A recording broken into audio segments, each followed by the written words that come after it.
ابو بکر بن ابی شیبہ نیز محمد بن مسنہ اور ابن بشار نے کہا ہم سے محمد بن جعفر یعنی غندر نے شعبہ سے حدیث بیان کی، انہوں نے منصور سے، انہوں نے ربعی بن حراج سے روایت کی کہ انہوں نے حضرت علی رضی اللہ عنہ سے سنا، جب وہ خطبہ دے رہے تھے کہا رسول اللہ صلی اللہ علیہ وآلہ وسلم نے فرمایا مجھ پر جھوٹ نہ بولو، بلا شبہ جس نے مجھ پر جھوٹ بولا وہ جہنم میں داخل ہوگا۔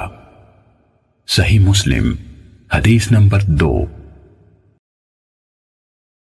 حضرت انس بن مالک رضی اللہ عنہ سے روایت ہے، کہا مجھے تمہارے سامنے زیادہ احادیث بیان کرنے سے یہ بات روکتی ہے کہ رسول اللہ صلی اللہ علیہ وآلہ وسلم نے فرمایا جس نے عمدن مجھ پر جھوٹ بولا وہ آگ میں اپنا ٹھکانہ بنا لے۔ صحیح مسلم حدیث نمبر 3۔ سعید بن عبید نے کہا ہمیں علی بن ربیہ والبی نے حدیث بیان کی، کہا میں مسجد میں آیا اور اس وقت حضرت مغیرہ بن شعبہ رضی اللہ عنہ کوفہ کے امیر یعنی گورنر تھے۔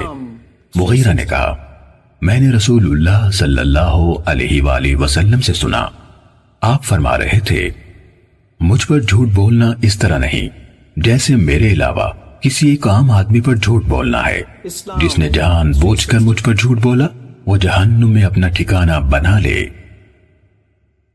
صحیح مسلم حدیث نمبر 5۔